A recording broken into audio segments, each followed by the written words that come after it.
Welcome to the Scoop Zone, where our panel discusses the most recent entertainment scoops from Mikey Sutton's Geekosity.com. And now, your hosts, Keith and Gary. Hey guys, welcome to another episode of Pop Culture Minefield, the Scoop Zone, with our amazing panel, our guest host, Sil Abdul from Sil Abdul. All the channels are down in the links below the video. Our good friend Arwen Avalon, 24/7 Fusion Media, who I think is the only person on YouTube that says fuck more than me. And of course, my partner in crime, Keith Moncrief. And we're here to talk about Mikey Sutton Geekosity, Scoops and News. And we always start the show off with I said show off. Anyway, with a scoop that's already been confirmed. Mm-hmm. And this week's scoop that we're going to be talking about is the James Gunn being demoted to TV by Warner Media. And we're talking about AT&T's side of Warner Media, not Warner Brothers Warner Media, because there are two Warner Medias. A lot of people don't know that, but there are two. And the one for AT&T is the one that pretty much runs HBO Max. They're still making bad decisions, but fuck it. It's better than a stick in the eye. But we're going to go ahead with the scoop, and I'm going to show a clip from the video that Sil hosted Mike Sutton on his show, and where Mikey scooped about James Gunn being demoted. Here's that video clip. What's your thoughts, or what's your report on James Gunn? Man, they're still feeling the after effects of his failure. Like Walter Hamada, man, he put all his hope in James Gunn. Yep. And he was bragging about how the Suicide Squad was going to explode and, $100 billion or whatever. He thought it's going to be like Eternals. That's what Eternals is about to do. That's what Hamada thought the Suicide Squad was going to do. Yeah, come game time, and all of a sudden the ruling on the field is a fumble. And so it's an issue. So I've been investigating what's his future with DC like. So it's looking like everything is HBO Max from this point on. There's really no interest, from what I've heard, of Suicide Squad continuing as a theatrical franchise with James Gunn. I mean, they're going to look at Peacemaker, what it does. If you're a James Gunn fan for DC, you're still going to see some projects from him, but nothing like what was promised a few months ago before Suicide Squad came out. Right. Because he was really promoted as a savior of DC films or whatever back then, and Toby just really likes the guy a lot, and he really likes that tone, So I don't know, guys. I mean, I'm saying you James Gunn fans. I mean, this is what I'll say. Like, it's about performance. Okay, this is a performance. This is Hollywood. You saw all these films I'll just say this: Halloween Kills destroys the whole James Gunn Suicide Squad conversation because Halloween Kills did a same day release on Peacock, rated R film. I think a lesser audience or a lesser built-in fan base. I don't know. Halloween goes hard though. If you go back to the old days, right? 78. It's a long Probably time, comparable. Man. It's probably comparable, right? 43 years. Yeah. But it doubled James Gunn Suicide Squad box office opening weekend and Slade streaming the same time. It's no more excuses anymore, okay? You James Gunn people gunning and still up doing and Mikey. Everyone's trying to jump at Mikey on Facebook about stuff about James Gunn. Like, dude, the numbers don't lie.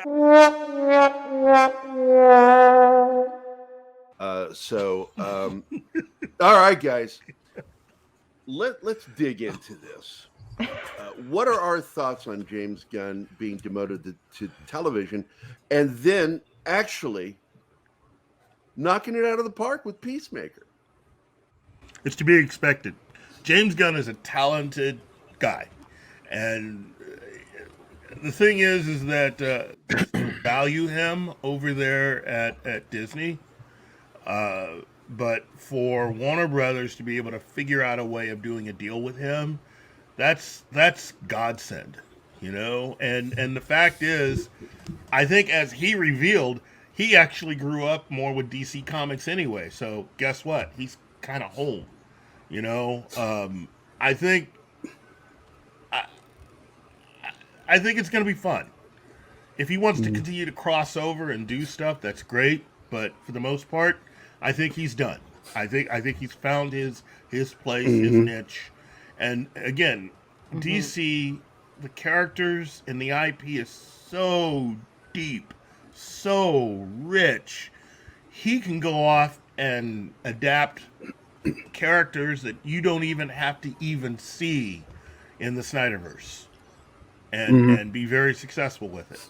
Like Batmite, right? They name dropped him in Peacemaker, right? They could do that. I wouldn't put it past him to have Batmite and maybe I wouldn't be surprised if he were to just go ahead and use Ambush Bug. Why not, right? I mean, actually, it'd be perfect for that. And the thing with Gunn, it's like you said, it seems like he found his audience with Peacemaker. The Suicide Squad, was like a sort of a big budget, but he was trying to do like quirky gun stuff. Maybe that wasn't, what I'm saying? The audience, kind of showed that wasn't really his niche. But you give him some C-list, D-list characters, DC characters, and let him go wild. That's what Peacemaker, a lot of people don't know. But that's what he is doing. He's going wild. Yeah. He's not following the character's original story arc, And so when he says that he's this big fan, I kind of call bullshit on it. Especially with Vigilante. Because a true fan wouldn't do what he does with these characters. Just wait till he gets his hands on Dial H for Hero. It's sort of like, Alan Moore is a great comic fan. He is not a great comic fan. He likes deconstructing characters and then shitting all over them. And Gunn does the same thing, but at least he does it in a way that I find at least mildly entertaining. It's entertaining. And I wouldn't even be watching Peacemaker if it weren't for that damn bird, Eagly. I was talking about that bird for like 2 weeks. I was like, God, Gary. I was hating that show, and all I could compliment was that damn bird. I'm saying there's something about Eagly that again, it is just he's my baby Yoda on this show. I mean, he is that good. It's your Grogu. Yeah, he's my Grogu. It's just like that's a cool. I mean, come on, how cool would it be to actually look? The reality is, eagles do exist, so you can go out and get an eagle and have adventures more so than be able to find a creature that looks like Grogu. So. And we owe a lot to Weta.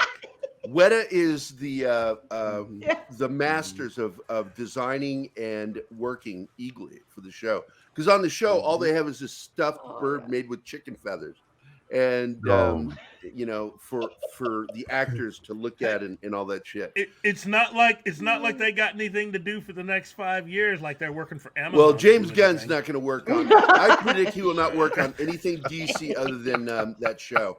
But I mean, you know, before we get to 24/7, because I'm preparing for a 24/7 rant in a second here, and so I'm saving him for last because I want him to go off on this show. But before we get there, Arwen, your thoughts on the show and Eagly? Yeah, James well, okay. Look, James Gunn. I love some of his movies. Okay, I really do, and I think his move to TV. I mean, look in today's day and age. Frankly, I don't think it matters because TV show. What was it? Amazon had for this shit, Lord of the Rings. Oh That's man. coming out. A massive budget, bigger than some people get for films. Mhm. Fine, he went to HBO Max. Whatever, he's gonna get money. He's gonna do his stuff. So I don't really care about that. Keith and I are very proud of him because he's a Missouri boy. Him and his brother. Yeah, I mean, yeah, You know. why not? I was like, so what? No, Well, with Missouri- I really don't give a shit. And And I I know, like Eagly. I like Eagly. Grogu. Long before he was ever got in trouble for some of his Twitter shit, I subscribed to his blog Yeah, way come before on. Twitter. And so I know some fucked up funny stories about that he's written about Oh, himself this- and his yeah. brother. Yeah, And my he's- favorite one is actually one where he got in trouble, but I'm not going to share it this time. I'll share it on another show. But okay, man, both barrels. Let's go 24. Get it? Let's get a fuck counter down here. What- I love you, man. I love you too, brother. Hey, Well, it's 24. it's one of those things that obviously he's good at what he does. People respect him as a director and the whole nine. The fact that it's like it's him, and like let's say him in particular. It's hard for me to it's like he has the ability to put out shit that everybody can get behind, but it's whether whether he cares enough to actually do it.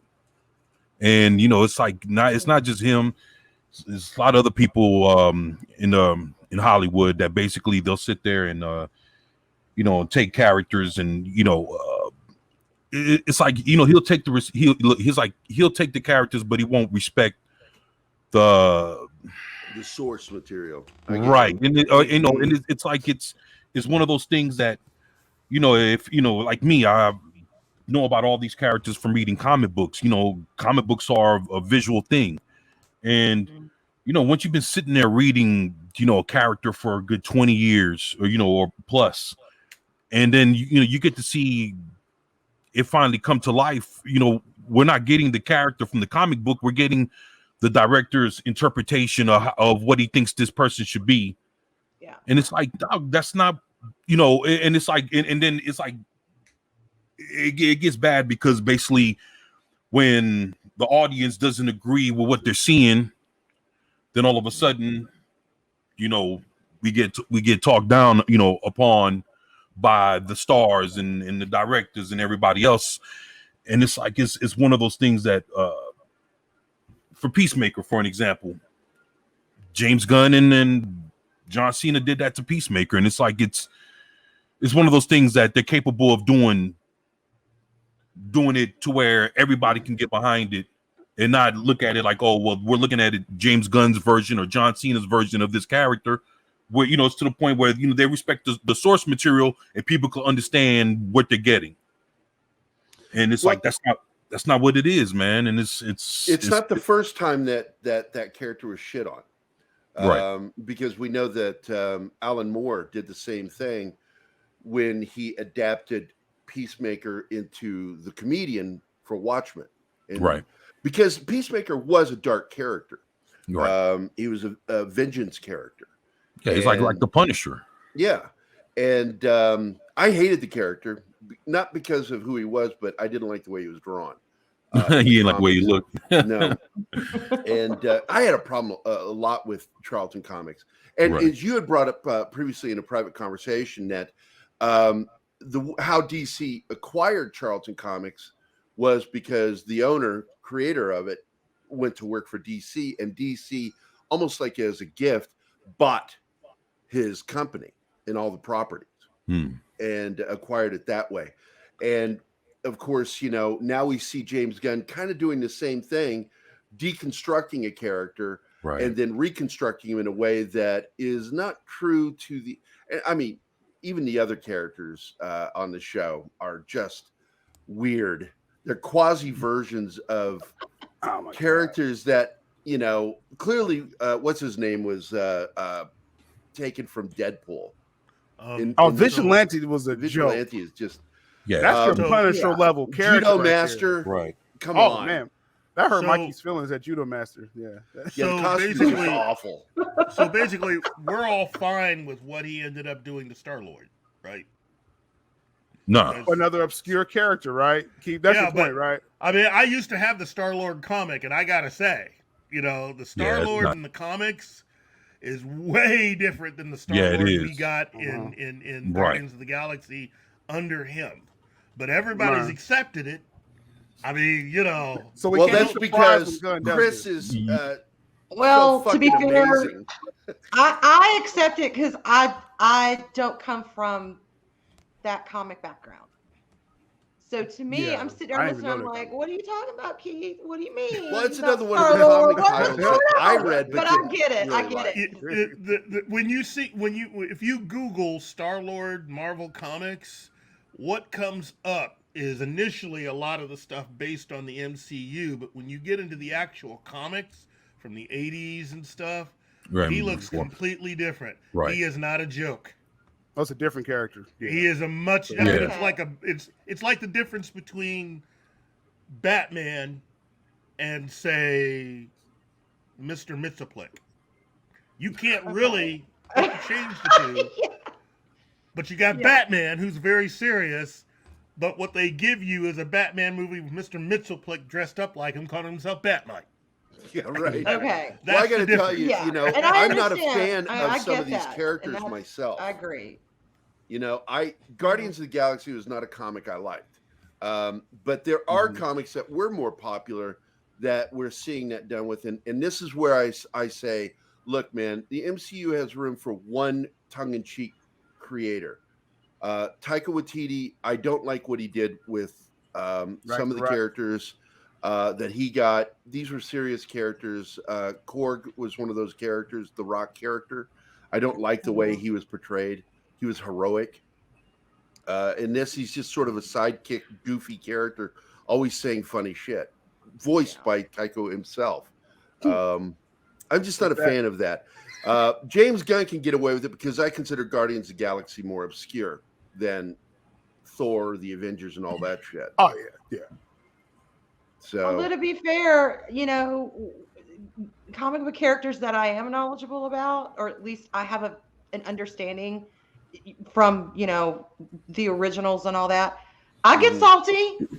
I mean, did we really need 3 Spider-Mans? I'm just saying, okay, it is what it is. So yeah, I can understand how people who are familiar with the original Star-Lord could be like, dude, what's up with this? My nerd response is, but we got 3 Spider-Men. We only needed one. I'm sorry. I knew Aaron was going to say that. 3. I knew Aaron. He just wanted to tell me. We're about to get a whole lot more with the MCU. Right. I mean, R&B's theory about how they're really going to open everything up actually makes a kind of sense to me. That everything they got to make up for Kevin Feige shit in the bed with Phase 4. Oh, R&B's theory. The whole thing with what's going to happen in Doctor Strange is that Doctor Strange is going to find out that his little goof up actually was to cover up from something bigger. That in fact the universe that we know as the 616, the MCU film universe was already changed. It had already been changed. And what Doctor Strange had done was he had uncovered that with the spell that he tried to do for Peter. Mm-hmm. And he ripped the Band-Aid off of something that had been pasted together. It had been Ah, festering okay. for a while. Oh, this is Mhm, good. Festering. And that's the reason why you don't have the X-Men and you don't see all this, because they were zipped out of existence already by a version of Wanda who is a See, so that's Okay. interesting. Yeah. Now you get the Really House cool of M. theory. You know, you yeah, can go all into that. basically now. House Right. of it's from the point of view of what if the House of M had already happened, Oh and man, then we had that's intriguing. all of these movies from this new version of the universe post House of M. So Iron Man and the way we saw Iron Man and everything since then have actually been from this new cobbled together universe from the one that had been altered. So we're just Right. finding out about it. Okay. All right, I'm And, going to say of something course- that's probably a little unpopular, just real quick, and Uh-oh. it's okay. I'll deal with it. At first, I'm like I was really excited about a lot of these changing the universes and let's go here and do this and let's go here. Now I'm like, really? Is that all y'all can? Y'all been doing that for a while. Can we do something new and stable? But I don't know, man. I'm reserving judgment. But it's not exciting to me anymore when I hear, oh, we're gonna change. Although I am excited about the X-Men. But anyway, we're gonna go over here and it's gonna be like this. And oh, all of this is gonna be gone. And y'all gotta get this. Madness. And next year we're gonna change that. And I'm just like, And there's going to be some stuff we're going to be talking about here shortly that's I find very exciting. But I agree. There's some before of it we that get I- into that, Keith has to leave. I just wanted to make sure he got to do this opening segment with us. For our first Scoopity Scoop, it's Doctor Strange 2 cameos include animated X-Men 97. Woo. That's what I'm and- excited about. So there. And this, of This is course, exciting. Forget this everything is I the just said lead. earlier. This is what I use for our thumbnail for the show for this week, is the animated version of Doctor Strange. And if everybody remembers, he did appear in some of the Marvel animation back in the 90s. Mhm. And so this is going to be fascinating. So I'm going to do a quick read of part of this. And this was, of course, written by Mikey Sutton himself. The animated X-Men 97 cartoon will have cameos in Doctor Strange 2. Insiders reveal that Doctor Strange and American Chavez will enter this animated world. In other words, Marvel Studios wasn't kidding when they included madness in the title. Undoubtedly, this is the grand slam of craziness. Doctor Strange in the Multiverse of Madness is not false advertising. X-Men, the animated series, debuted on Fox Kids Network in October 13th of 1992. At first, older fans and critics compared it to Batman the Animated Series. After all, Fox Kids broadcast both shows. Moreover, they debuted nearly a month from each other. Thus, feedback for X-Men wasn't favorable, I remember. Batman was darker and more adult. On the other hand, Marvel truly made X-Men for Saturday morning television. Certainly, it was aimed at children and young teens. And it worked. For many who grew up in the 90s, X-Men became a gateway into the comic books. In fact, X-Men created a massive audience for Fox's films. The show introduced the general public to Wolverine. For Marvel, it was perfect timing. Kids who watched X-Men covered Jim Lee's art in the comics. However, over the next few years, X-Men reeled in the grown-ups. They realized how faithful the series was to the comic roots. Furthermore, the program didn't shy away from serious real-life matters like the Holocaust, divorce, and AIDS. Now, in terms of 90s nostalgia, the mutant group is iconic. Indeed, the instrumental theme is embedded in Generation X, no pun intended. When Disney announced X-Men 97 in November of 2021, it wasn't shock. Indeed, audience still loved the original. But Marvel Studios presents President Kevin Feige is producing new episodes of a series he didn't work on. Now it makes sense. Although X-Men 97 isn't the MCU, it's multiverse canon, thanks to Doctor Strange. While I wasn't able to confirm this with multiple sources, the pieces fit together. The insider added that the film will use the original score. X-Men 97 debuts on Disney Plus in 2023. The show picks up right where it ended in 1997. Like the What If cartoon, the MCU will acknowledge it. Doctor Strange meets the animated X-Men, and it's madness. There you go, man. Let's go. Shoot. It's a game changer. My goodness. Me and Mikey, I guess at the time of this recording, we're going to talk about this later with me and Mikey as well. But this changes, like, I mean, we already said madness, right? With this film, like, this is next level here, man. And Mikey was first putting this out. So exciting stuff. 24? Exciting.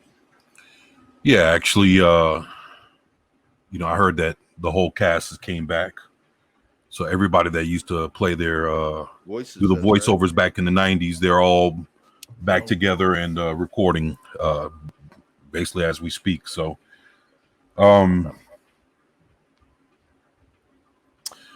actually I'm looking forward to Doctor Strange and the Multiverse of Madness. I have yet to see Spider-Man, but I know with Doctor Strange doing his movie, it's gonna unload so much stuff that the trailers didn't cover, stuff that folks aren't really talking about, and that's good. That's one of those movies that I'm gonna have to watch between now and next year. It's Spider-Man, Doctor Strange, The Flash. So that's definitely Black Adam. I gotta see what's going on with those, but Doctor Strange is definitely on my list, man. So I definitely got to give it a. And I want to mention again what Keith said about that what was going to happen was going to happen. It was festering. And all Doctor Strange did was actually pull off the Band-Aid when everything went nuts. When it ripped, that fissure happened. It was going to happen. He just pulled it off early. And I think that's why he's not going. We see him in handcuffs, but I think that it's going to be revealed to him that this is going to happen and we need to work together. I'm not too excited about America Chavez as a character. I think, her comics tanked for a reason, but Feige keeps pulling from these terrible comics to put into the MCU. Maybe they'll work in film and not fucking take the movies. I don't know. But, Man, that whole thing is already turning on itself with her. Especially now that you have the fans basically saying that they need to get rid of the actress because she's not dark enough. She's too light and all this other shit. Yeah, So that's basically, bullshit, Nobody's ever happy. Nobody's ever happy. Most people who scream racist are really the worst racists in the room. And they just don't realize it. Have we even seen this actress? Like I saw her blink on the screen like twice, and they're screaming skin color. Like, come on. Yeah, they're going after her, man. But again, it's. I got to tell you, this crowd, and they're not very big. They're just loud. It's a vocal minority. Oh man, you got to be careful with that word minority. Anyway, I can say the thing is, there's a lot of stories out there about how they're going after her and demanding that she gets fired and that's gets so replaced. Pathetic, man. Yeah, that is a lot so of that. Pathetic. And it's the girl's 15. I think this is her first role, and it's like she deserves to be given a chance, even though I hate her character. Give a fuck about a person. They really don't. Yeah, they don't care about an individual at all. Right. No. So it's all right, Arwen, your thoughts? I'm excited. See, I am okay. First of all, the X-Men, the 90s animated, the one we're talking about, other than the comics I used to sneak out of my older brother's rooms when they were at school, the Spider-Man, Daredevil, Black Widow, blah blah blah. The X-Men series was really where I cut my teeth on what the mutants were about. What the X-Men were about, and I fell in love with it. So to this day, I love that series. And I like Doctor Strange because I tend to gravitate towards a lot of the characters that are either mythology based or they're magic based. That is my jam. I love that. I'm all about that. So I like Doctor Strange. So to see these two combine, I'm happy. And I just they need to do it right, though. I don't give two shits about America Chavez. Bye. Whatever. Yeah, no one cares about Yeah, nobody cares about that character. I will say this before we close out, though, that once again, there's no way to unshit a bed. Kevin Feige shit the bed with Phase 4. But what he's trying to do, and thanks to No Way Home, Right.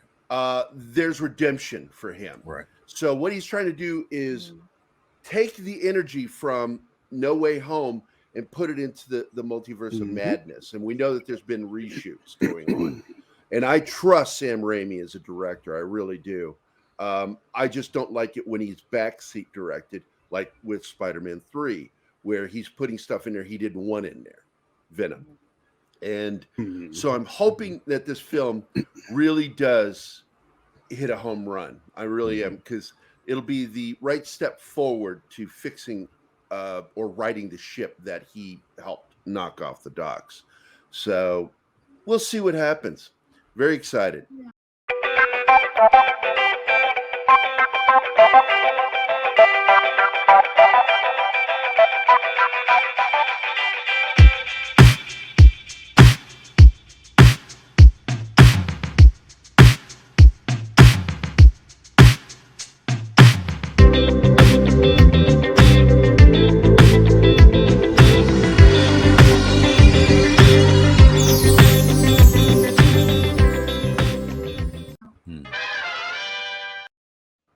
And now, of course, we're going to get into another little section here called Catwoman, starring in her own HBO Max series.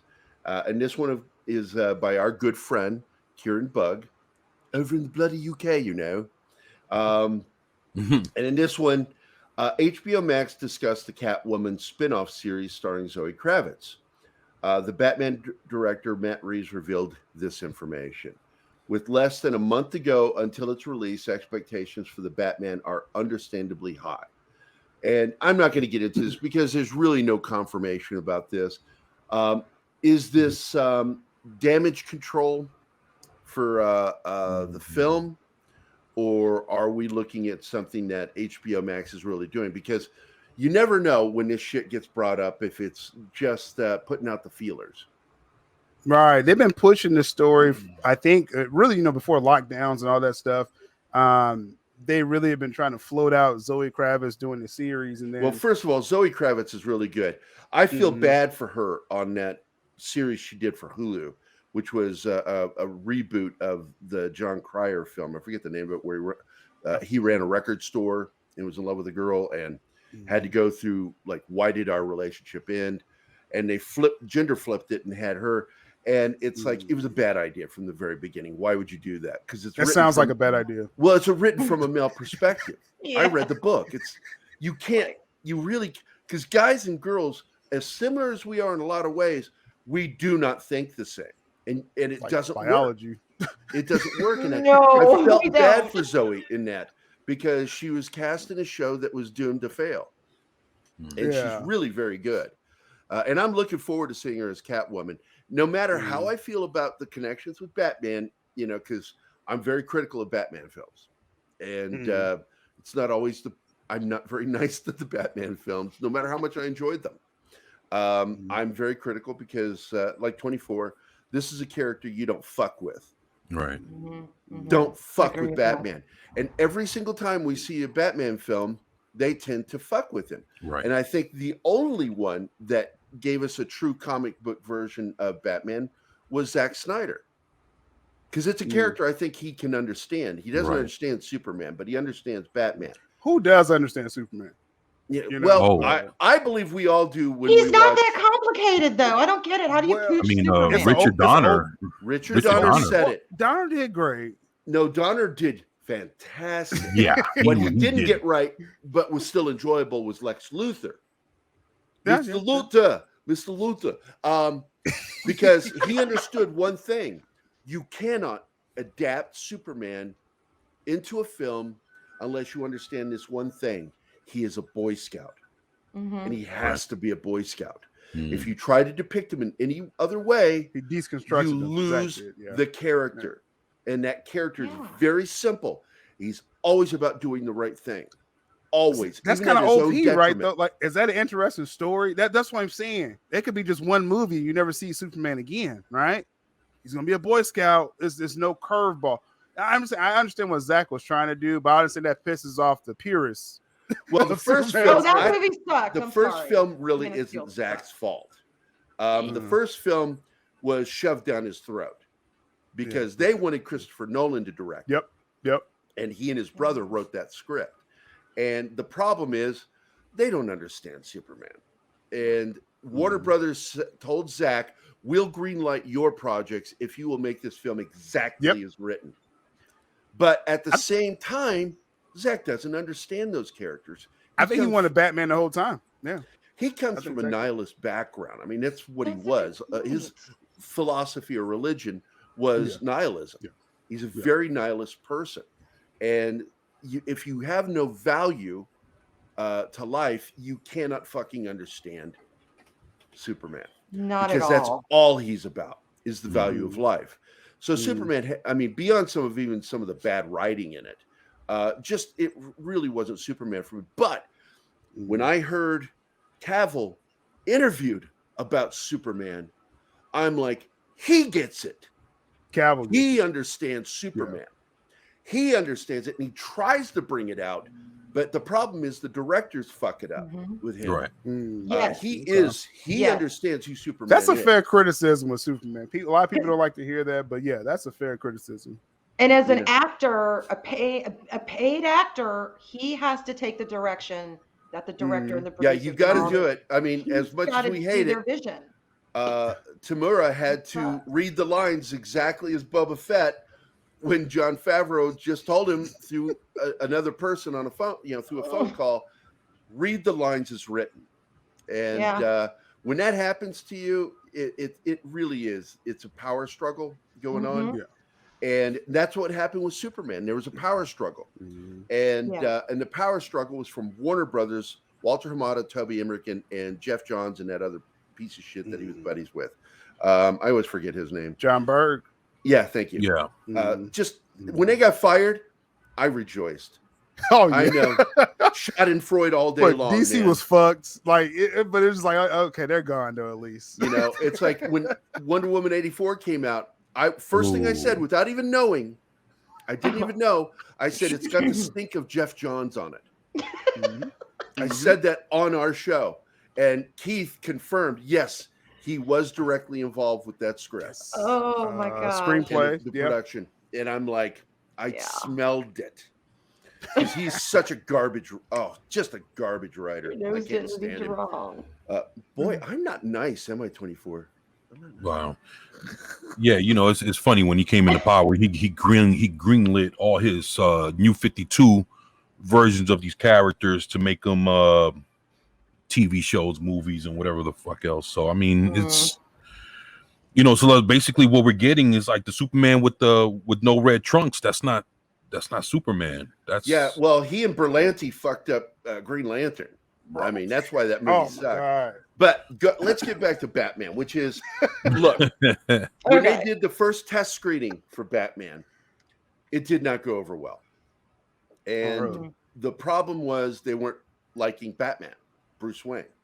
This new one. But the star of the thing for them in the test screening was Zoe Kravitz.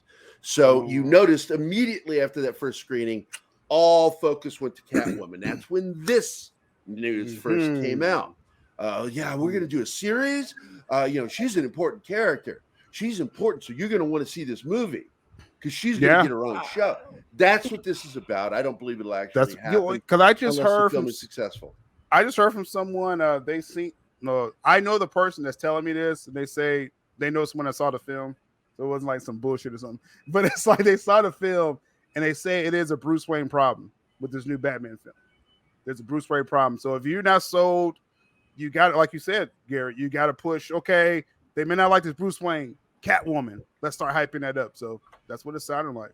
Yeah, I tell you, buddy. And we saw this early on. Now I defended that kid because I never watched any of the Twilight films because, as a man, you have to turn in your man card if you watch Twilight. Check your balls at the door. If I was going to get a date, you're not guaranteed to get it back. I had to bite the bullet. So I'm not taking a chance of losing my man card to watch Twilight. So I've never seen him. I've seen the photos of him, but I watched him in all the independent films that he was involved with, from Cronenberg to the Aussie films. White House. Yeah, and I've seen Lighthouse, and I thought they're very good. He really is a good actor. He's a good But actor. Tenet was he good. doesn't. He's good at He Tenet. doesn't. He thinks he understands Bruce Wayne. He doesn't understand Bruce Wayne. Man. Michael Keaton did a He's not better Bruce job Wayne. of showing the duality, that he was kind of confused as Bruce Wayne, because he wasn't sure who he was. He was only truly himself when he was Batman. Mhm. That's who I really am.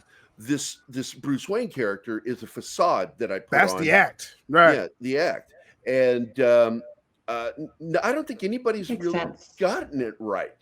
I don't even think Ben Affleck did. Give me enough time. I didn't like him as Bruce Wayne. Yeah. And for a Batman. He looks the part. I Yeah. no, I see. I Spot don't. on. Again, I think that's the no, writing. no, he doesn't. I just don't. I don't know what it is. He is my Shut up, Arwen. Spider-Man Garfield. That's Shut Ben up. Affleck. I'm sorry. I love y'all so. What? Do I just like piss on everything y'all like? This is Sorry, great. No, it's perfect. Welcome back, Arwen. Y'all No, Georgia I girls are haven't so done it. sweet. I love y'all. Bless your heart. Bless it. Anyway, Missing this, man. it's what it is. Let's not talk. Let me say one more thing. I think this whole Catwoman got her show in the movie.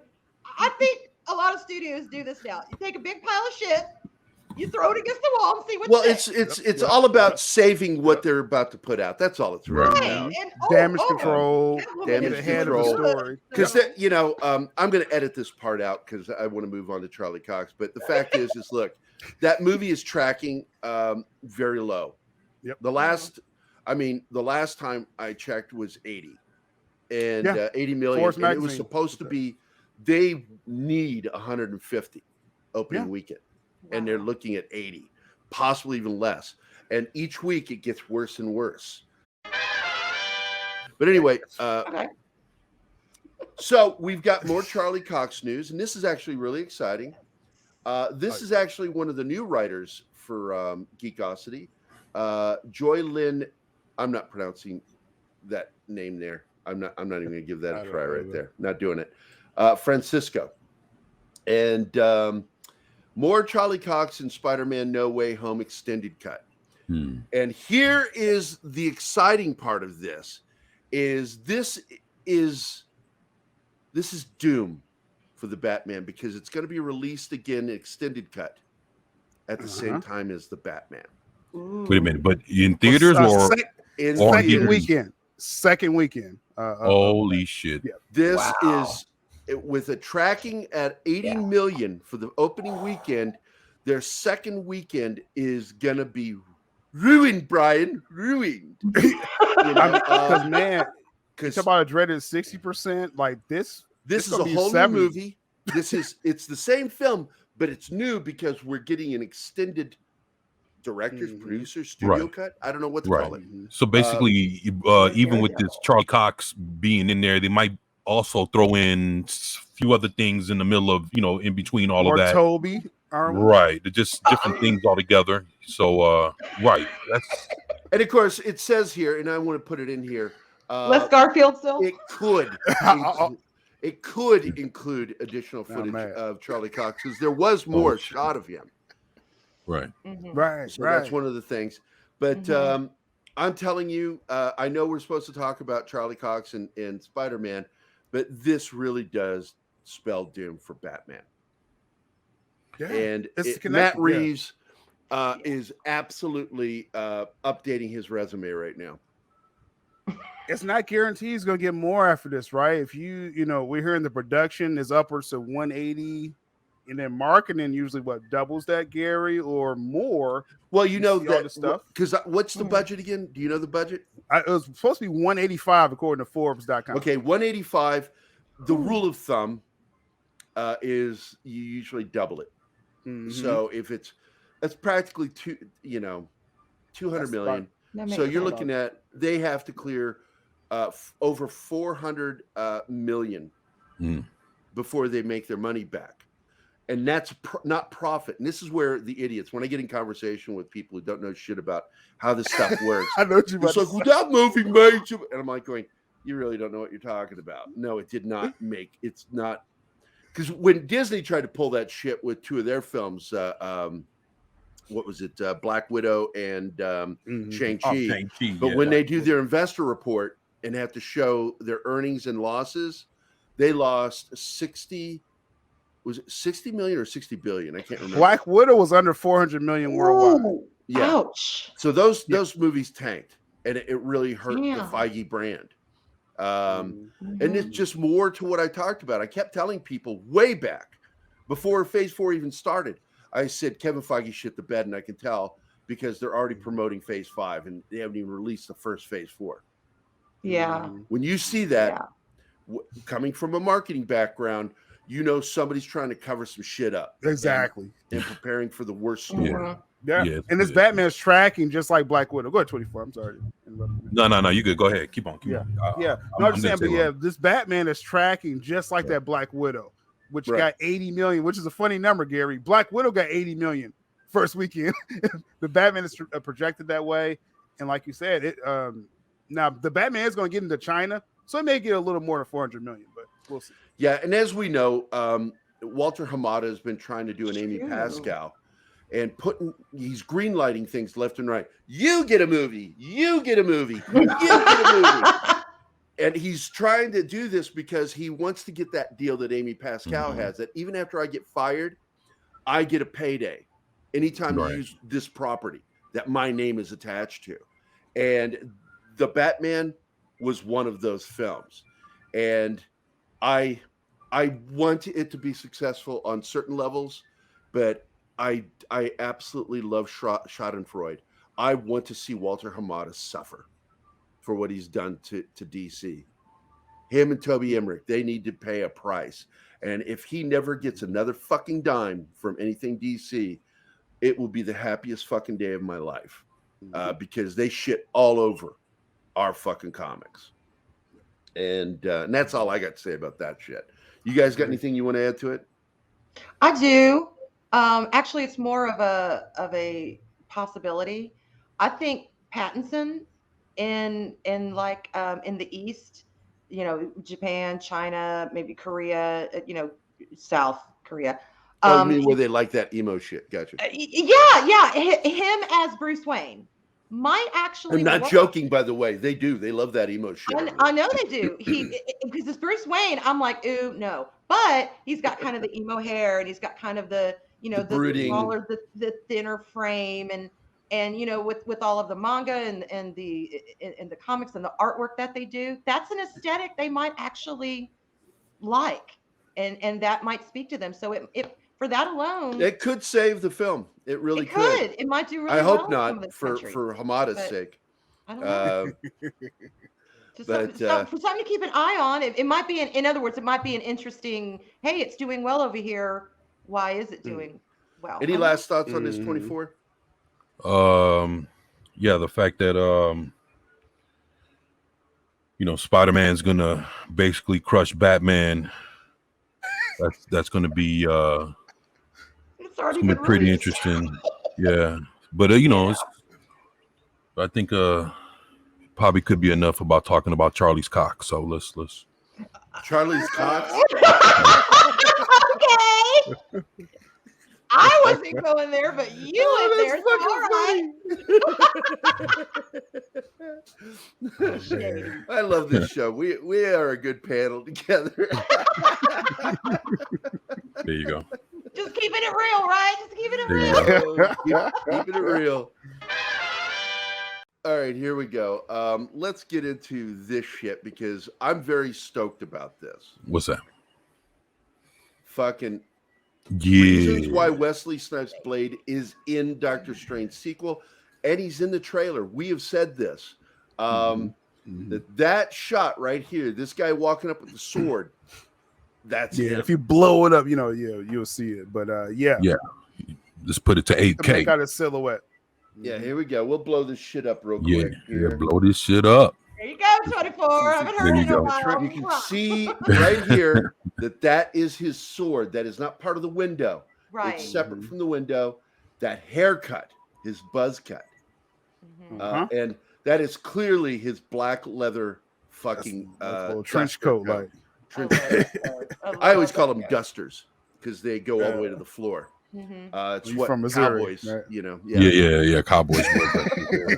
And of course, we also agree with Mikey Sutton that is Reed Richards right there on the left, and that Patrick Stewart is in front and out of view here of Doctor Strange coming in. Now, who's that? Any ideas who this is? I don't know. It looks like they have long hair though. Maybe it's just shadow, but it kind of looks like the hair's doing this number. Yeah, coming down. I almost see like,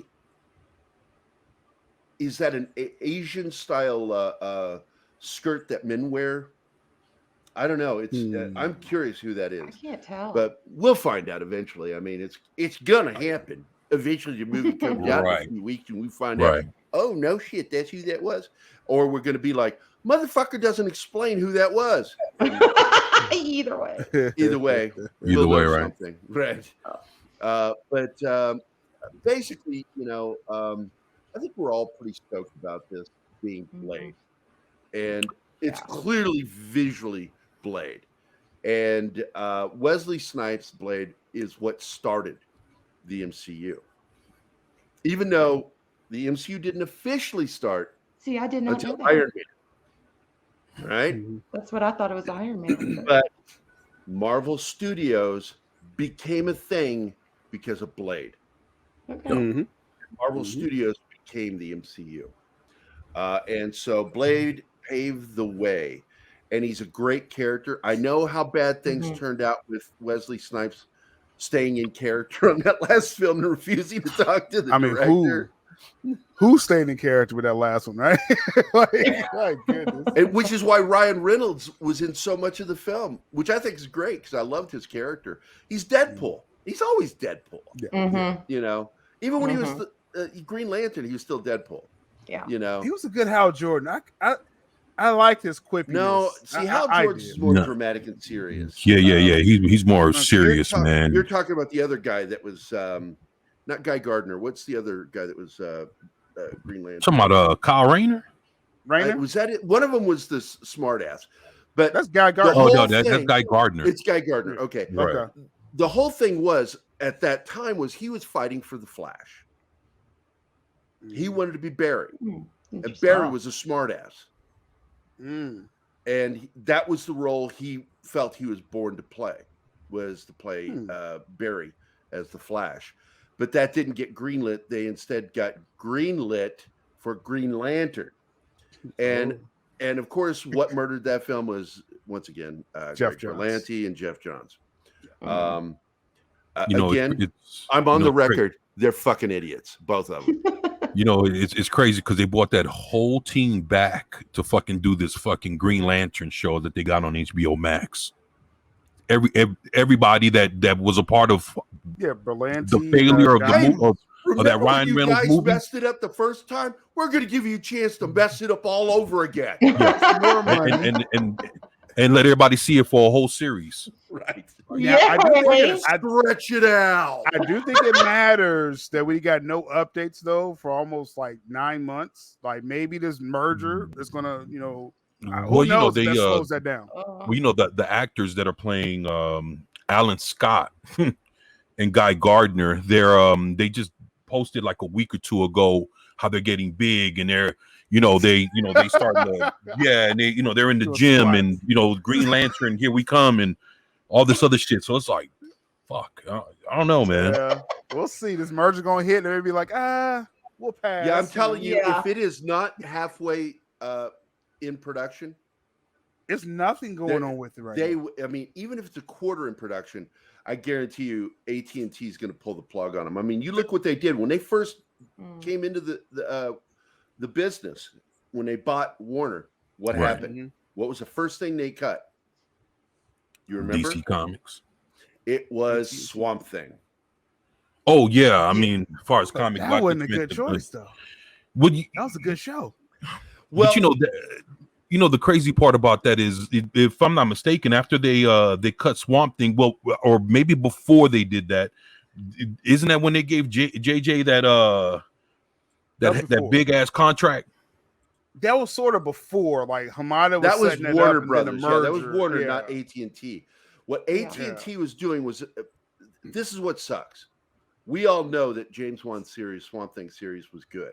Yeah. It got fucked up in episode 7 because they were shooting episode 7, just started shooting it when AT&T came in and said, "Yeah, you're done.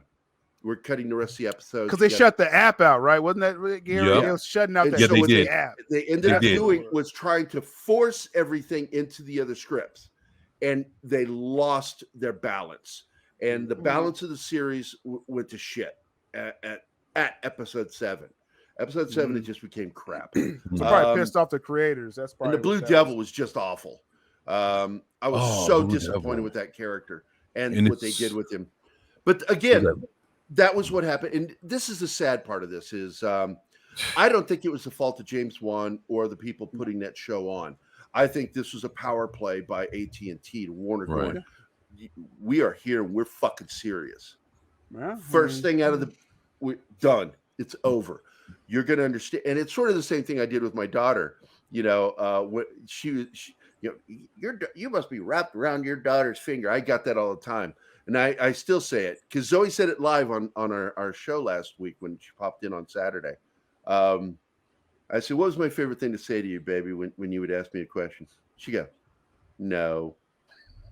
And that's AT&T. AT&T was being dad and going, "No, no." Right. Well, hey, And sadly, do Swamp again. Thing suffered for it. Yeah, Right. that's of all those shows, because you could have did the Doom Patrol or Titans. Right. Because Like, look, Swamp I Thing was enjoy actually a Doom good Patrol. I don't like Titans very much. I don't think it's a very good show. I like Doom Patrol because it's kind of a mishmash comic to begin with. Right. I didn't give two fucking shits about it. So Negative. Yeah. having this show come up, I do think it was a mistake taking one element out of it, making the one character gay, when in fact he and the other character got together and became the mother father of Cyborg. Even though they weren't the actual parents, they acted like the parents of that character. I'm hoping they'll still find a way to do that, but Cyborg will never be. I think they screwed that. Yeah, they screwed that up. They screwed it up in it's season 1. It's crazy. Cyborg basically takes the place of Beast Boy. Yep. Changeling. And you already know where Changeling's at. He's over, with the Titans. on HBO Max.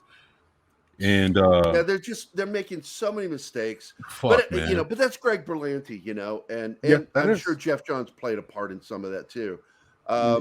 They're just mixing and matching in a way that it's like when you stop and think of it, if you're a really good structure writer, a writer that is really good at building structure, right, you would not make some of these mistakes. So clearly that's one of their weakest points is building structure.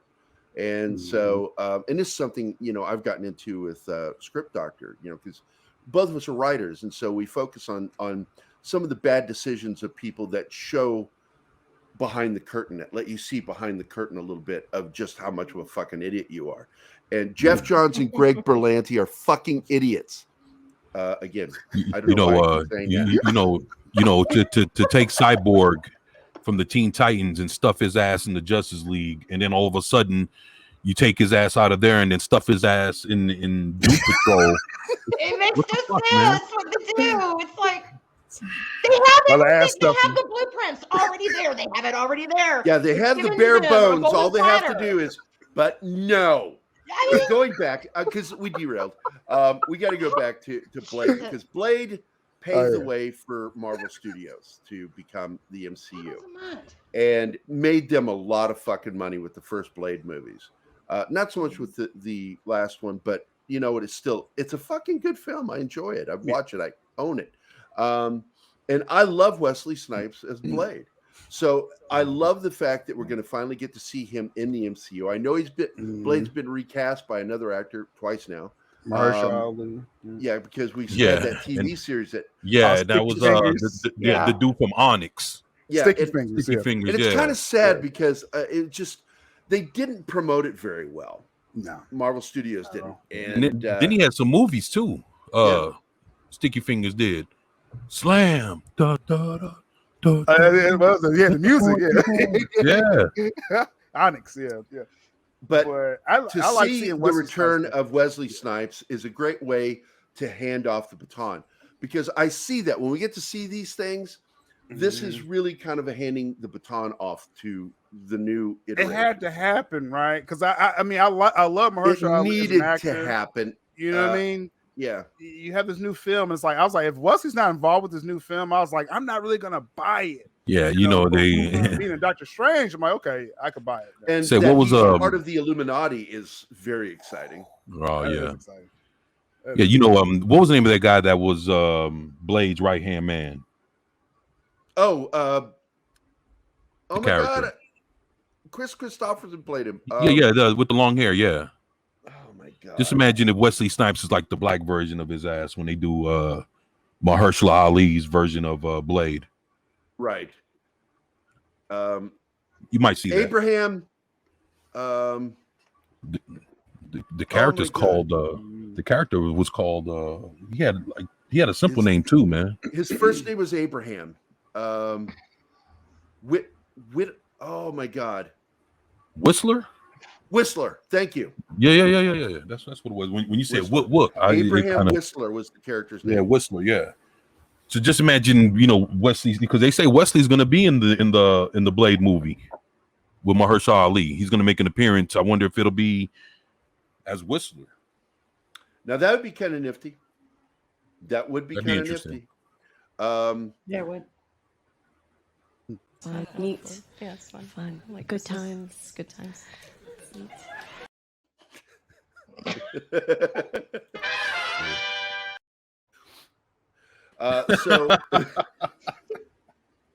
Oh boy! I'll edit that out. It got quiet all of a sudden. We were all thinking it's good.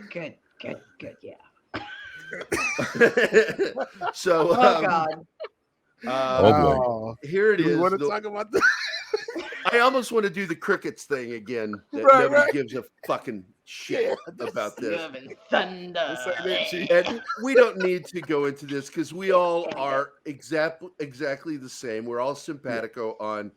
Nobody fucking cares. It's like this movie's not going to do well. This is part of your phase 4 that was a bad idea when you fucking came up with the idea when you're in a shitter. He was probably sitting in the toilet. You know what would be really neat? Let's bring that actress back who hates being in the MCU and make her Thor. Oh my God! Oh boy! I wonder how much. Thunder. Yeah, I wonder how much ass they had to kiss to get her back, though, man. What? Oh, the that and fucking giving it again to Taika Waititi. Don't get me wrong. I like some of his stuff. I didn't like the Hitler movie. I understood the metaphor. Wow. I just thought it was dumb. I like his. Like some of his comedies, like What We Do in the Shadows, I fucking love that show. And I've gotten a kick out of him a few times, but I don't like him in the MCU doing his shtick. And I wish they would stop it, because even as much as I enjoyed Ragnarok, I had so many fucking problems with it. And we're going to get some of the same fucking shit with this film. And boy, Ragnarok. Taika Waititi is better when he's managed. That's really the truth. Right. Mm-hmm. Like Dave Filoni. Dave Filoni creates better when he's being managed by someone like Favreau. Right. When you start giving him his own shit, he gets out of control. Giving him too much rope. Because on the rails. He fucks shit up. And it's just, as much as I laughed at Jeff Goldblum's character in Ragnarok, if you read the comics, he's nothing like that. Oh hell no! I mean, you know that movie was a mix of Hulk, anyway. It was Planet Hulk. I was just about to say, man. Planet Hulk was a great fucking story. And if you ever seen the animated film, awesome. I love the animated film. And it was okay. That story though, yeah. Planet Hulk as a concept was amazing. Yeah, Planet Hulk was awesome, man. Yeah. And what do we get? World War. Oh, especially where in World War Hulk, boy, especially when he got done with all that shit, and he came back home. Oh, he started going. Boy, he wrecked the X-Men. Yeah, that is a character that once again Feige fucked up with him. Shit. Having yeah. intelligent Hulk. You know what's fucked up is if you look at how old Marvel is, and then you think about all the movies. I mean, he passed up Secret Wars. He passed up the Contest of Champions. I don't see how the fuck he pulled off the Captain America, the Civil War. Yeah, the Civil War without even having the X-Men or the rest of the MCU. So basically, the Civil War, when it's supposed to take the whole entirety of all the characters in the fucking comic books to make that comic book happen, it was only 6-on-6. It was only a 6-on-6. Yeah. Well, that was it. That was the thing we all made fun of with the film. Is that was a huge fucking battle at the airport. Yeah, at the airport. A handful of people. It's like, look, it was a fun fight. The comic had the entire Marvel. Oh, and I love that movie. I love that movie. But I thought this first time I saw it, I was like, where the hell is everybody? Yeah, I know. Civil War. Big battle, and it's just. I mean, it's crazy because the Civil War starts because of what the mutants, speedball and if anybody knows the story, the mutants is what caused the Civil War. Mm-hmm. So how can you tell that story and they're not even fucking involved in the universe? It's like, yeah, and with this new Thor film, and Taika Waititi is your typical modern male feminist, man, which I support. Old school feminism. I don't support this. Oh yeah, I think I did a video with. I did a video when he was caught with the two chicks, and they were all like, he was all in the middle and shit. Right. They had to shut that shit down. Marvel stepped in like, yo, we just got through doing Ragnarok, and you smashing Tessa Thompson, and and that other chick, the senior chick. The thing about these male feminists, they are the worst when it comes to behavior around women. Oh my! James Cameron is a good example. He was a womanizer. I was surprised Linda Hamilton came back for that last piece of shit Terminator film. Yeah, I was too. What happened between her and Cameron? Cameron is an absolute, and that piece of shit Miller, whatever his name is, that directed that. I guarantee you, he is a closet fucking groper, dude. Especially it eventually comes out with the laundry, the shit that they do. These feminist directors. They're not. That was first of all, men can't be feminists. You can support feminism. You can't be a feminist. I'm an equalist.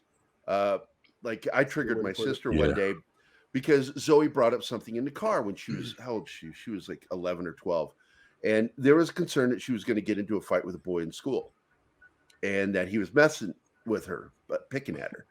And I said, look, if you feel threatened, just punch him in the face. But be prepared to stand your ground, because if you're going to take a swing, they have an equal right to swing back at you. And I taught Zoe how to fight, and she was in martial arts. I taught her all that stuff. And my sister, I love that it happened in front of my sister, who's a neo-feminist. And she says, no, men should never strike women. I said, I thought you were a feminist, Luann. And it led to this big thing about men should never. I said, yeah, but I raised my daughter in an equalist environment. I don't know what you are. No, I love my sister Luann. I do. I fucking mess with my sister so badly. But the thing is that's the problem with these modern filmmakers they're wearing a facade. It's not true. They're not that way. This is all about getting work and playing politics. And they love playing politics and they love looking woke, when in fact they are the worst behaved people behind Joss Whedon. Right. About Joss Whedon for years, and now the shit's finally coming out about that prick. And I have never liked Joss Whedon. I hated Buffy the Vampire Slayer, and I'm not a big fan of that other show. Oh, but you like Angel, huh? I thought Angel was good. Jesus. But here's the funny thing. What was that about it was the cast. I liked the cast in that, and I'm a big fan of David Bordia. I forgot his fucking last name. Yeah, I know. I need to come on, man. I know that he, Family Guy did a Borealis joke with him with his last name. So his head was the Borealis. The North. But anyway, I'm a big fan of his, and I love his show SEAL Team. What a great show. And I hope they get another season, because there's rumors that was the final season. I hope not, because they're fucking. Now they can say fuck on the show because they're on the Paramount Network, and it even felt more real. No, the shit you say in the military to each other, cause I can't tell you how many times I got called a fucktard by my friends because something goofy I said that was funny. Yo, man, you're such a fucktard. Military slang. But not looking forward to this Thor thing, huh? Any of us? No, none of us. Yeah, I can't wait. Yeah. Another shit in the bed movie by Kevin Feige and Taika Waititi. I can't wait till it come out, because I'm gonna get good views off of hating on that film, so I can't wait. I mean, shit. Is Beta Ray Bill going to show up? That is something I'm actually looking forward to seeing, because I like that character in the comics. But we'll see. It's not going to save it 24. Yeah, we can see Throg. Do you like Beta Ray Bill? Are we going to see Throg? I don't remember Throg. He's the fucking the Thor frog. Oh Come my on, god! Man. I hope not. That sounds gay. I'm sorry. I mean, because actually they filmed them. They brought in Chris Helmsworth. We got a frog Loki. No. They brought in Chris Helmsworth, and they filmed Throg for the Loki show, but they filmed it, but they never showed it. They cut it out for the episode. So it's like it's a thing that I guess if you buy the season, you get to see it in the deleted scenes or whatever. But it's a thing, man. It's already. It's a thing. I got to tell you, man. Whoever is their science person really doesn't understand science and how multiverses work. Actually work in scientific theoretic. With the whole string theory, because string theory has already been proven to not be right, but they explain that it's just layers. It's still the same fucking person in each layer. It's not like a different actor for you. I'm sorry, 24/7 in the multiverse, you've been recast by Syl. Oh yeah, completely like switch Spider-Man, roles. But okay. Yeah, that's not how. That's not no how one asked for that, right? No, That's not how science works, Feige. Sorry. Yeah. So now we've got this news coming in, which is we don't even need to talk on this. I just want to mention anti-Snyderverse Warner Media exec Ann Sarnoff to get fired. This is by Mikey Sutton. We've been talking about this for a while. Mikey's been sitting on this for quite some time. She was brought in by Killar. Killar is gone, and she's going to be going with him. And Sarnoff was one of the worst things to happen to Warner Media on the Warner side. Just absolutely greenlit and worked with some of the worst fucking ideas. She is Walter Hamadi Toby Emmerich crony. And I look forward and will rejoice when she is fired. And also, he does mention you in this article. So notice that. I've often repeated this on my YouTube shows with Syl Abdul. Yeah, I need that royalty, man. Look at you. You're plug me. Nice. You're so popular. Look at that. My boy, man. But we're all going to rejoice when she's fucking gone. And that's the quote and deadline with this, Gary, was she had minimal impact, is what the business people are saying about her. That's a death sentence. You as a CEO, it's over. Yeah. Like, yo, man. And she has been one of the biggest anti Zack Snyder people at Warner Brothers. Yeah, so basically, she didn't do shit. That's just exactly. Exactly. They're like, bye. Yeah. See you later. Yeah, like the scene in Tombstone. Well, bye. Bye. I'll put the clip in there. No fanfare, nothing. That's not minimal impact. Arwen has maximum impact for this show. Just imagine the opposite of Arwen. That's Ann Sarnoff. There you go. There you go. All right, moving on to the next one is, of course, Ryan Reynolds' Deadpool is likely to be in Doctor Strange 2. Yeah. And the fact is, we do know that it looks like he is in the poster. It's hard to tell because it's so faint, but I've looked at it and it is obviously the shot of him doing this. And that was in one of the posters. And I'm telling you, Feige's a sneaky cocksucker for doing this. Yeah. But I do believe that Deadpool is going to be in it. And this is, the Multiverse of Madness is going to introduce us to both the X-Men and Deadpool, because you can't bring in Deadpool without the X-Men. You can't bring in X-Men without Deadpool. I mean, why did you buy 20th Century Fox? What about Will I Am to the left of him? Do you have to bring him? No, just playing. Yeah, that's we all know that was not a good film. It has some great moments in it, but it had some cool moments, man. But it was like when they set up Wade Wilson's mouth, first I was 10 just minutes. like, "Fuck yeah, I was like, fuck that." Look, And then anything he had those blades for hands and shit, looking like Baraka and shit from Mortal Kombat. Yeah, that was some wild. That was whack.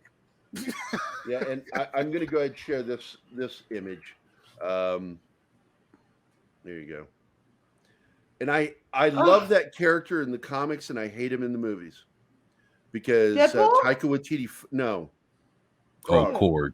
Or Korg. Okay. Korg Sorry, is my just brain was stuck done on so him. badly as a character in the films. So not excited about that. But there you go, Deadpool and Korg. Yeah. So hashtag Korg shit the bed. Waititi. So I think this is good news. It's exciting news. I'm looking forward to the next Deadpool film because I love Deadpool. I really do. I know. I have a thing for snarky, humorous assholes. Yeah, you seem to like Steven and I a lot. I'm working on my snark. I'm being too nice, I guess. I just do. Deadpool's That's my whole favorite. shtick, though. So Steven and I, when we get together, because we're going to do a show together called Shit Talking with Steven and Gary, where it's just going to be him and me shitting on things. I'll be there. I'll be watching. I fucking love shitting on stuff. Yeah, I'll be in the crowd.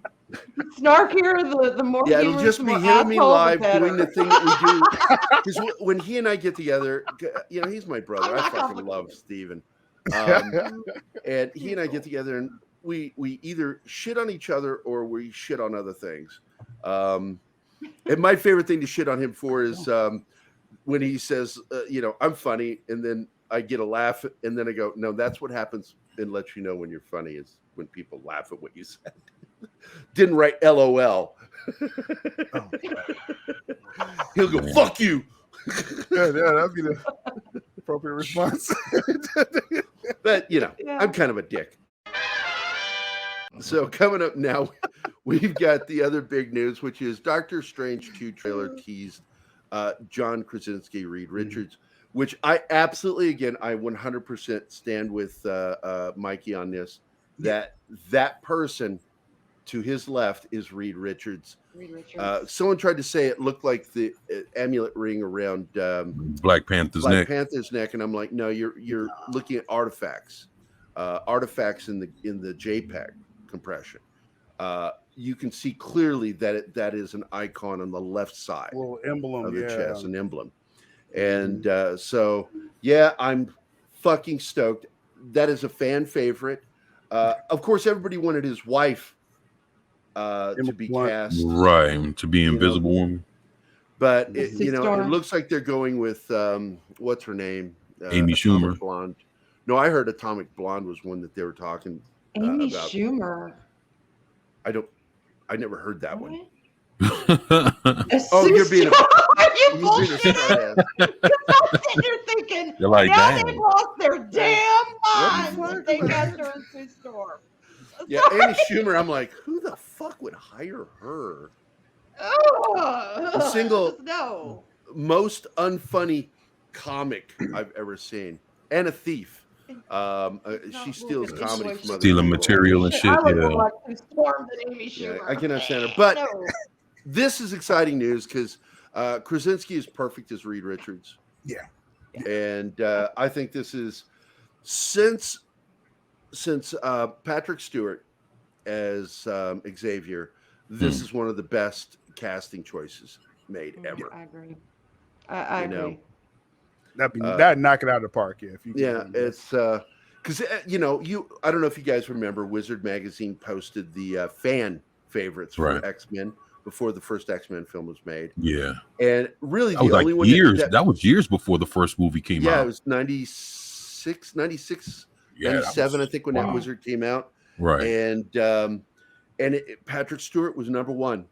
Right. And Mel Gibson and Clint Eastwood both were in their fan picks for Wolverine, but everybody wanted Patrick Stewart as Xavier. It's good. Yeah. And they got him. And I'm like, perfect. That is a casting coup right there. Right. Mm-hmm. And even though a lot of people were really upset with Hugh Jackman, because he's huge, because he's over 6 foot. And, is he really that tall? I didn't realize that. Yeah, Wolverine is like 5'5", 5'6". He's like real. He's oh my god, I'm 5'5". He's 5'5". Really? Yeah, Wolverine is. Yeah, Wolverine and And he's, because I used to joke, I said they should have called him Badger because he's really built more like a badger. Well, Wolverine's my Patronus, so I'm kind of like, all right, I'm down with that. But he embodied the character so well that we stopped giving a shit. I think the only person that cared was my son Benjamin. He went off about it still for years, like he's too tall. Oh, by X2, I was totally so. I mean, probably the end of the first X-Men film. By X2, I was like, okay, that's Wolverine. I'm good. Yeah, he nailed it. And every film he got bigger and bigger with the muscles. I mean, he was just he did. And the diets he goes on, and that's why he wanted to retire. He's like, man, it's exhausting doing that. Yeah. And Days of Future Past, he was just done. He was like, I don't want to do this no more. And what I'd like to see is him just put on some mass and not worry about the thin skin. Just be fucking big, That's sort of what Logan became, right? He was really covered up most of that film, but a little bulky looking. The Logan film, because he was like, dude, I ain't gonna do this like no carb thing like my whole life. But going back to Reed Richards, what we've got as a character, that he's a beloved comic character. It's the first comic I ever read was the Fantastic Four in a barbershop. And my brother had a copy of it too. Because I read it at the barbershop and because I didn't get to finish it. And I said something to my brother and my brother says, I've got it at home. And so when I got home, I got to finish the comic book. And it's like, that was it. That was when I became a comic fan. I'm like, this is something else. Now, I think that was in 67 or 68. Yeah, I know I'm old. Everyone gets neat. Yeah, it's fun. Like good. We all get right. And of course we don't need to really go into this, but for the next section is again touching on Deadpool. Co-creator says X-Men Fantastic Four in Doctor Strange 2. And this is just more confirmation. And this is by Edwin Francisco over at Geekosity. And this is stuff that we've already gone over with the other articles. Rob Liefeld, right? Yeah. He's really a nice guy, and I do love what he's contributed to comics. But I always feel bad for him the way he gets picked on for how he draws waists and feet. Feet are a bitch. Feet are a bitch to draw. I hate them. They are. I hate them. Yeah, and I always defend him, and I always say, "Look, man, they're in there. All he was doing is trying to get the idea. And as a comic artist, what's important is get the idea across, not to be fucking perfect about it. If you want to get nitpicky, go back and look at some of the stuff Jack Kirby did. I mean, he had lines on the human body that there's what the fuck is that? Is that a tumor? There's no muscle there. What the fuck is that? You can't diss the Lord Kirby. You can't. Wow. No, it's fucking. It is what it is. It was Kirby is perfect. an amazing fucking artist. Not always the best cover artist. He admitted to that. And Stan Lee talked about that some of I his agree. covers were weak because he was always rushed is the problem. And when you get rushed as an artist, I know for a fact, it can really fuck with your artwork. And like I criticized an artist friend of mine one day. I was just like, I looked over at what he was working on. I said, "Oh, you rushed through those arms, man." And he says, "What do you mean?" I said, "When you're drawing the human figure, women, men, it doesn't matter. You do the bent straw thing with the arms. It looks like really bad 3D models. Because remember back when 3D models for video games first started, they didn't know how to do the fucking joints. So they looked like you had taken a straw and bent it. And that dimple and everything. Yeah. And he did sort of the same thing. And then he got all butt hurt by it. And I'm like, why are you butt hurt? I'm just, look at that. I said, even when I rush on artwork, you won't catch that shit. I know how to fake it and fudge it when I'm being pushed. And I hide my stuff in shadow when I'm having to do something very quickly. I just solid black to block out where I don't have time to really get in there and put the muscle and shit. I'll do it with arms behind you. It'll be a solid black rather than having to draw that whole arm. And lots of ways of cutting corners. Don't do it with your joints. But going back, what were you guys' reaction to the X-Men in Deadpool? As far as that, in the meta joke. Yay! Any Deadpool I can get, I'm happy. I mean, all the gay humor with Deadpool always hitting on Colossus. I just, well, less said the better. Yeah. I like him. Well, that was in the comic, man. It was in the comic, and I love it. That's Deadpool. I don't care. Deadpool could come. Deadpool. Bleh. I'm so excited to see his name. I don't care. I love his humor. I love the snarkiness. I love snarky humor too when done correctly. Taika Right. Waititi doesn't do it correctly on his Marvel stuff. You like fucking Andrew Garfield. So what are you, I'm kidding. Wow, the second shot at Garfield. Oh, man. Breaking my heart. I'm sorry, y'all know I'm just picking at you. Just because I know where to stab now, but it's all right. You know the weak point. You know too much. And our final segment is, of course, we're going to be talking about Paramount. I wanted to save this for last. Paramount Transformers Rise of the Beast launches new trilogy. And of course, Edwin Francisco wrote this article. Paramount confirmed that Transformers Rise of the Beast starts a new trilogy. The first Michael Bay, now he starts doing this thing where he goes back and he starts talking about shit that has nothing really to do with the new one. But I love the Transformers. I really do enjoy them. I didn't like some of the recent iterations because they didn't use the real voice actors, and they still have some of the voice actors. I'm like, don't recast, don't recast. So nobody watched it. Yeah, it's like the only thing they had was Optimus, and that was it. Yeah. So now we've got, and I got to tell you, Haley Steinfeld's Bumblebee movie. I enjoyed that movie. I really did. It was cool, but it's like that motherfucker still don't talk. It's like, what the fuck are we doing? Yeah, Bumblebee always talked. Yeah, that's what come on, man. Like, it's like, what the fuck is this? This is, and he says it here. He does say it here. Bay polarized many old school fans, and that's a fact. Yeah. But we still watched them, And one of my best friends in the world, Rob Bankus, he's the biggest Transformer friend I have. I mean, it's his life, and he still enjoyed the Bay films, but he was always annoyed that they changed things. Bumblebee not talking was dumb. That was a gag that should have been wrapped up in the first film. Man, Devastator was God. But this new one, we got Stephen Caple Jr. directing it. He directed Creed 2, so this is kind of like a leap. We'll see if he has. Well, the it chops, sounds right? more like they're trying to treat it serious. So that kind of feels good. Yeah, and see the whole thing that is bothering me about this whole thing is that they're mixing the Beast Wars. Yeah. with the Transformers, and basically they've done that. They have if you guys haven't seen it, they have a Netflix show that I think it had like 2 seasons, and people have been waiting for the 3rd season. I don't think it came out yet, but it's very good. And what it is, it's like all the different some of the different iterations of the Transformers get to meet each other. So basically they took everybody from the Beast Wars and made and have them meet the original Transformers G1 from the cartoons.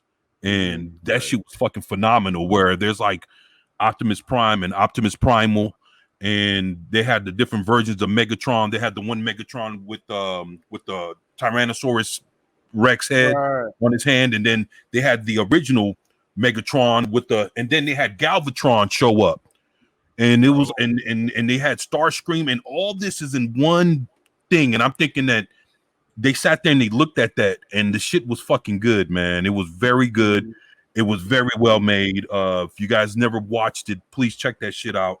You won't be mad. You won't be hitting me up or dropping comments in the comment section telling me, why did I fucking waste your time? You're gonna be, once you watch this, you're seriously gonna look at it. You're gonna be like, wow, this thing is. If you love the Beast Wars and you like the original Transformers cartoons from the 80s, they merged both of those worlds together, but they were still their own deal. It's like Optimus Primal wasn't trying to act like something else. He was the Optimus Primal from the Beast Wars meeting real Optimus Prime G1, and it was the thing is fucking phenomenal. And I think they looked at that, they saw how successful it was, and decided to take a piece of that and was like, yo, let's fucking put them together. And so, I don't know, man. 24. If this is trilogy happening, right? They want to build up to that epicness, right? So we'll see. Yeah, and it's and I mean, I've seen what the models of the, like, Bumblebee is not a Bumblebee anymore. So basically, it's like they're merging some of Michael Bay's shit into it. But Optimus Prime looks, as a truck, he looks the way he's supposed to look like. He looks like the original Optimus Prime G1. I want to insert, though, 24, that they recognize that there are 2 fan bases. Right. The cinematic fan base and the legacy fan base. Right. And so I think they're trying to placate both of them with this film.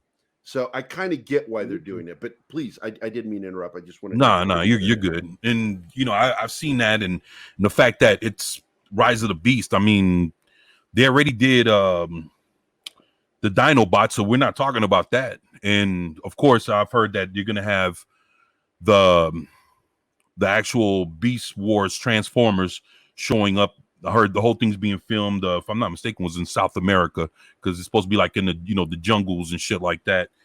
And yeah, I mean,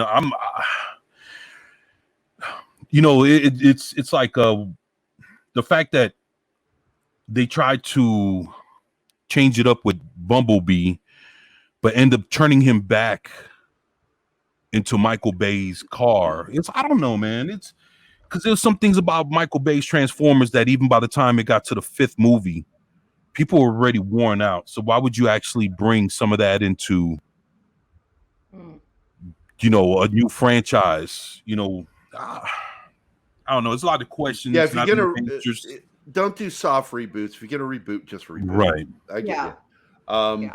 Before we move on to the next segment, which is the final segment, which is the State of the Union by 24/7, I wanted to give a special shout out to my good friend, an old friend, Patrick Parenteau.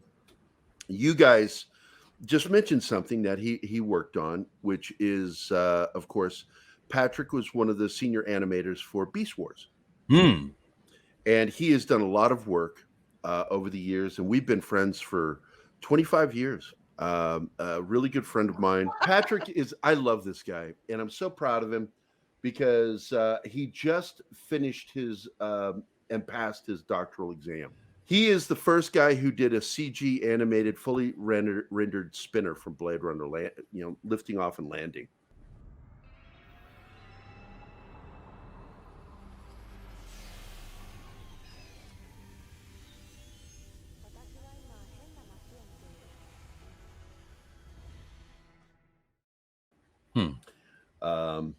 It's amazing. I'm proud of him, man. Anyway, Patrick, love you, man. Congratulations on becoming a doctor. Now, give me money. Give me money. Give me money. Give me money. Give me money. Give me money.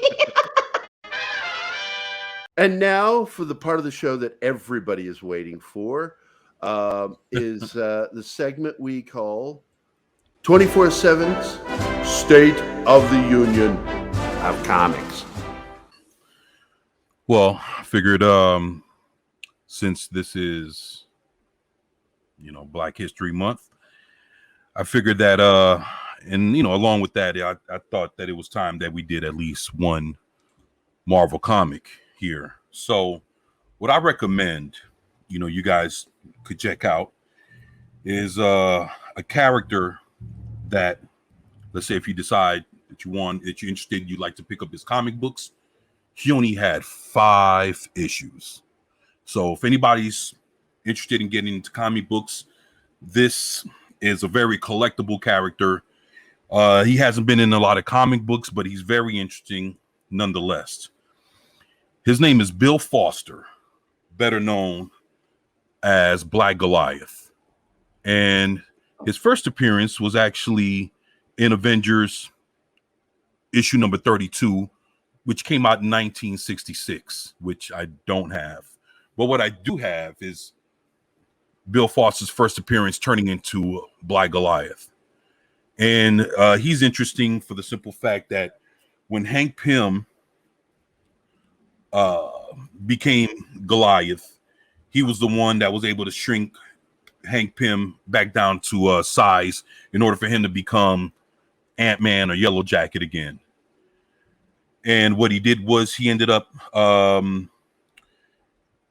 accidentally inhaling that chemical that turned Hank Pym into Goliath. He ended up inhaling it by accident, and he always was 15 feet bigger than, that's how big his character was. He was 15 feet tall, and he was never able to shrink back down to size. So he was 15 feet tall and stayed big like that. And it's interesting that in Marvel history, if I'm not mistaken, and I could be wrong, he's actually the 3rd Black character created for Marvel. First, if I'm not mistaken, was Black Panther. Second, Luke Cage, Power Man, and the 3rd, Black Goliath. Now, this character is interesting because this is his first appearance. Luke Cage, issue number 24, came out back in 1975. It shows just a complicated relationship, actually.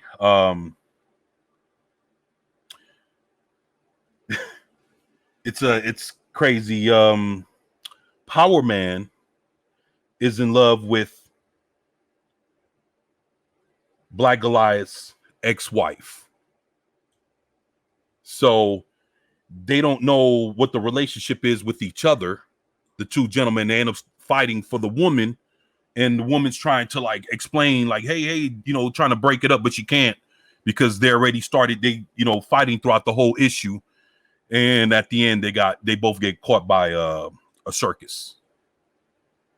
A ringleader had powers and fucking grabbed both of them, and in the middle of them fighting, and you get to find out what happens in the next issue, issue number 25. But this is a good starting point. If you could afford to get Avengers issue number 32, it's quite a bit of money. It's going from anywhere from about $30 to about $150. You can find it in between. I guess it all depends on the grading, if it's in good condition or not. Combo collectors understand. So with that, the next year, character became so popular that they gave him his own comic book. So this Black Goliath issue number 1. And the reason why it only went to 5 issues from the standpoint of the character was he wasn't really that great of a superhero. He's basically a doctor, but he never knew how to fight. And when you read the stories about him, he always was, he always used his his strength and his size, but he was never a fighter. So at the end of the 5th issue, he was like, "Hey man, that superhero shit is too much for me. I'm just gonna deal with being a doctor." And he basically gave up being Black Goliath. And I looked into him, and from what I understand, basically more or less in your modern day Marvel, they had a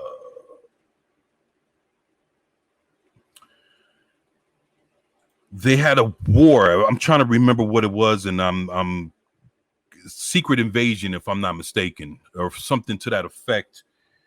Right around that storyline, he was killed by from what I was understanding, was an army made by Iron Man, and he was killed in the comic books back a few years ago, and that was the end of his character.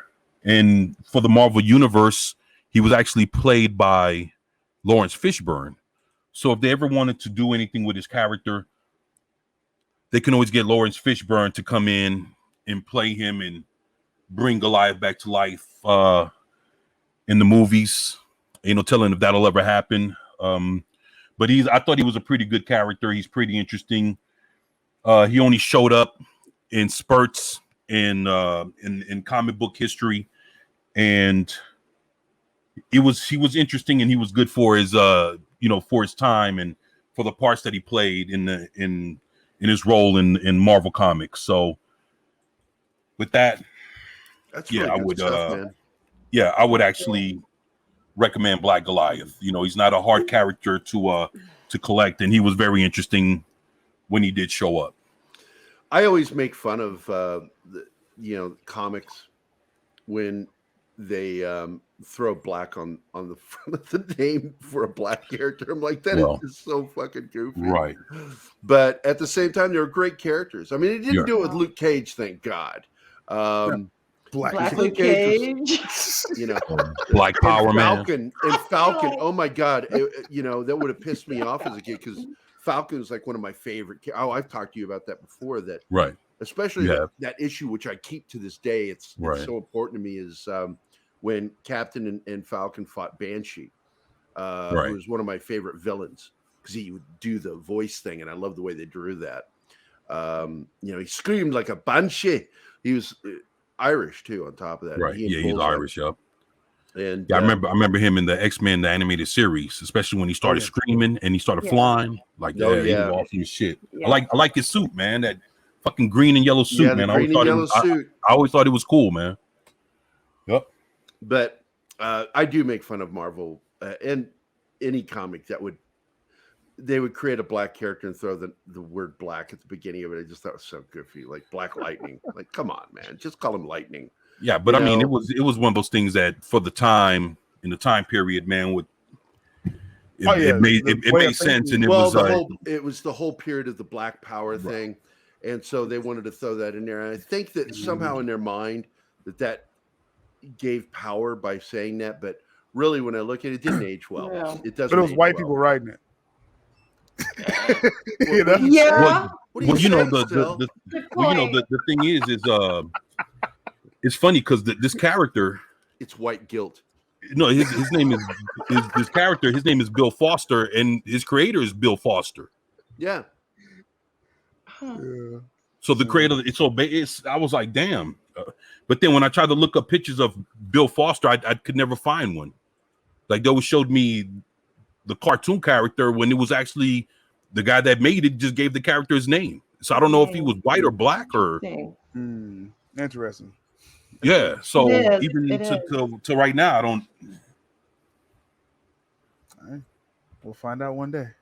That is shit. Unless Gary's looking it up right now. You may be fiddling.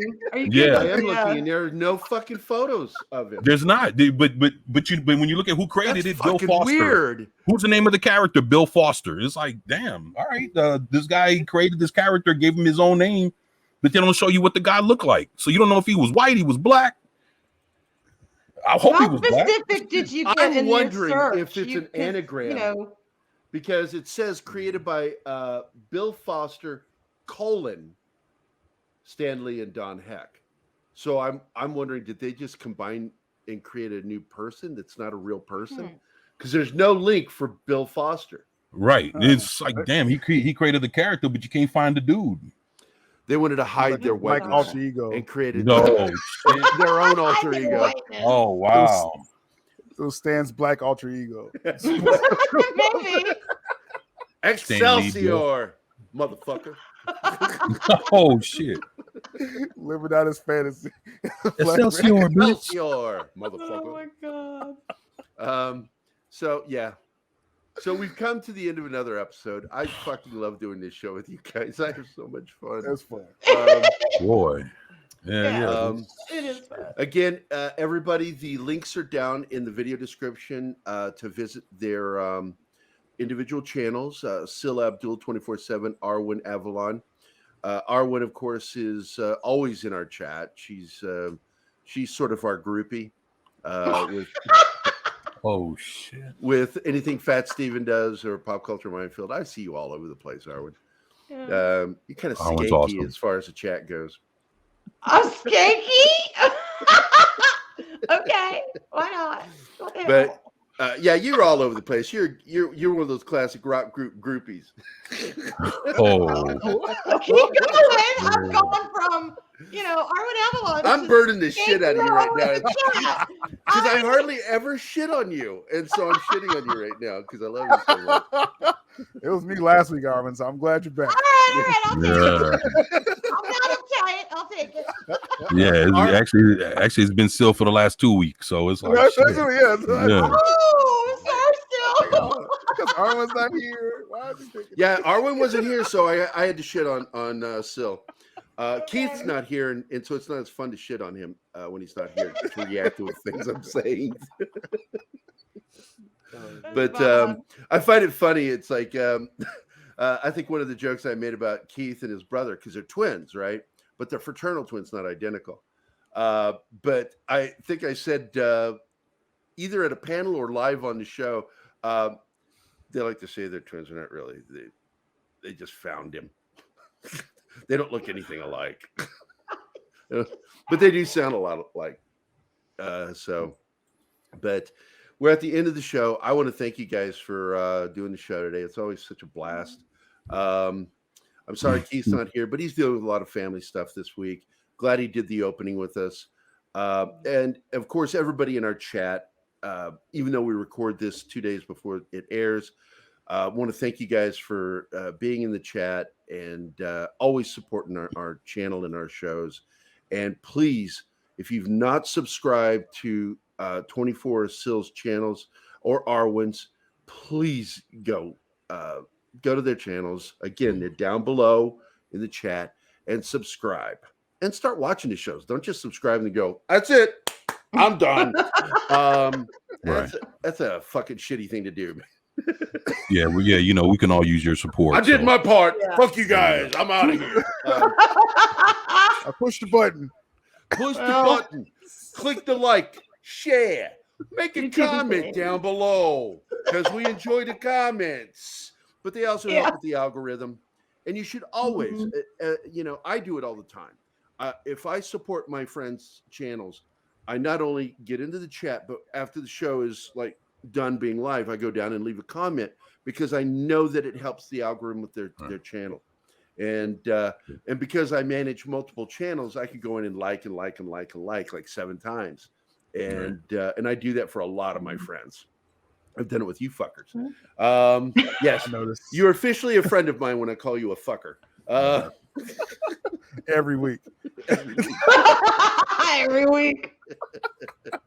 Thank God I don't have to deal with him the rest of the week. God damn. But thanks again for doing the show, guys. I had so much fun with this. I had a great time. Me too. Me too. And I think the chat and everybody that watches enjoys this damn show because we are having fun doing it. And there's nothing more fun than shitting on bad entertainment. But with that, this is Pop Culture Minefield. Just me saying, have a great weekend Enjoy TGIF tomorrow and get the fuck off our lawns. Hey guys, thanks for watching Pop Culture Minefield. If you've enjoyed the show, please remember to like and subscribe, and don't forget to hit the bell icon. Remember, you can find us at Pop Culture Minefield on both Facebook and Instagram. Thank you again.